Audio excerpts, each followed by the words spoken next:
עכשיו אני רוצה להציג לכם שיטה נוספת של גידול בעמוד גידול. עמוד גידול הידרופוני, שהיא שיטה נהדרת, כי היא גם כן תופסת לנו מעט מאוד מקום. אני יכול לגדל בצורה ורטיקלית לגובה, והגישה לצמחים היא מאוד מאוד נוחה.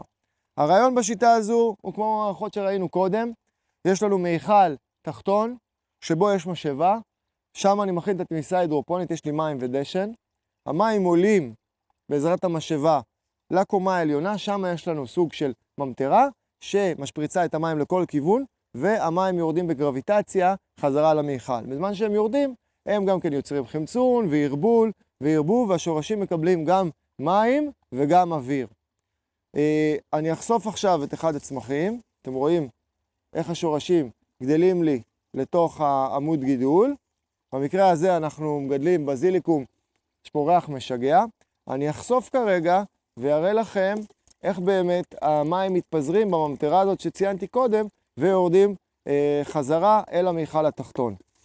את העמוד גידול הזה אפשר לקנות כמוצר כמו שהוא, יש כל מיני ברנדים שמשווקים אותו, וגם אפשר לבנות בשיטת השדות בעצמך, מעמוד של 160 מילימטרים, עמוד תעלת גידול של 160 מילימטרים, אין בעיה, אני אצרף בלינק של הפרק הזה, גם כן איך לבנות בעצמך מעמוד גידול. וגם כן את הקישור לעמוד הזה הספציפי. הרבה פעמים אנשים מבלבלים בין גידול בעמודי גידול לבין אירופוניקה. אין כל כך קשר בין הדברים.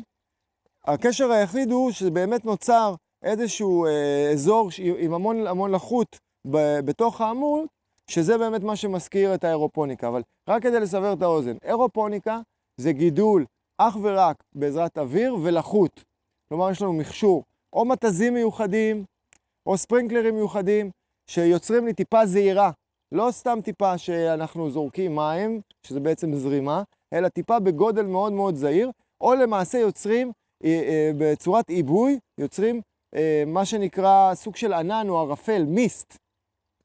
ובעזרת העדים האלו שיש לנו, הצמח מצליח לקלוט ביתר קלות את המינרלים ואת המים, וגדל בקצב יוצא דופן.